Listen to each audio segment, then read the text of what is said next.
to dive right in. Paul, the Digit Group has worked on some incredible visionary projects around smart cities.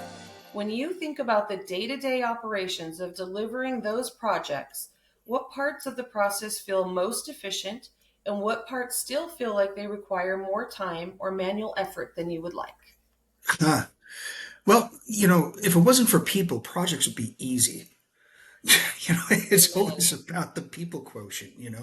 And that doesn't mean that, people are irrelevant or anything like that, but we're doing this for people, right?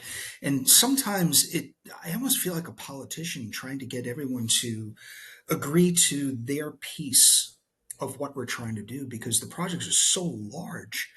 Yeah. So by breaking it down into efficiencies, looking at how workflows happen, how, one thing has to happen that will affect these people.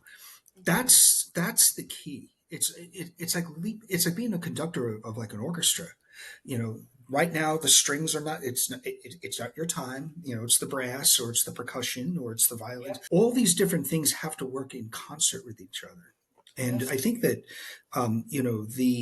the thing that I love is that, and the thing that I hate is that at the same time, right? Because it is all about uh, moving through an experience. And that's really, I don't even look at it as a project or work.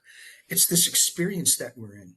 So by creating a storytelling mechanism is really how I tend to rely on so that we can get to a place where people know what work needs to be done and what their role is and how to inspire them to do the best Mm. because they just see it as okay here's a contract. I'm going to lay road for a kilometer today. That's my job, right?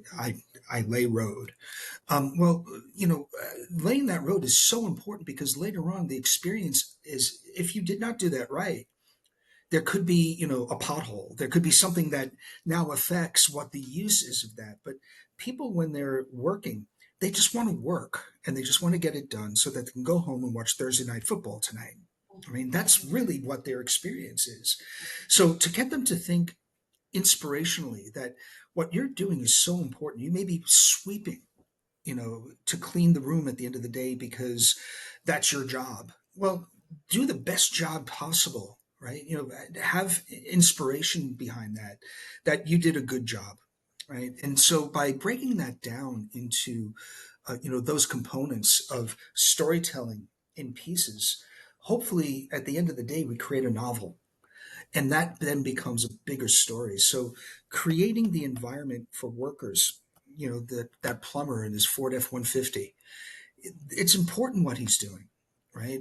So it gets down to that level of granularity that then I need to also take a look at the big macro piece of, what's this going to look like in 100 years? Because what I'm building now, what's coming up out of the ground, I'm never going to see the end of the project because the project never ends.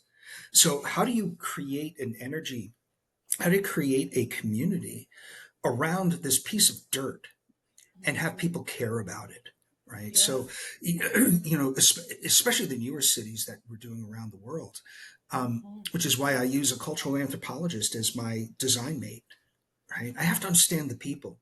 If you don't Mhm. understand the people and why you're doing this, first of all, you're not going to attract people to it because why wasn't there a city there to begin with? Right. Right? And you don't want to build Disneyland or Universal because those are Right. pop up cities. They don't really exist. Maybe it's an anniversary, those types of things, so that becomes tradition. And then over time, those traditions become mythology. And then Right. it raises it to another level. It's the reason why, I still love going into Little Italy, although it's maybe only a block now in Manhattan.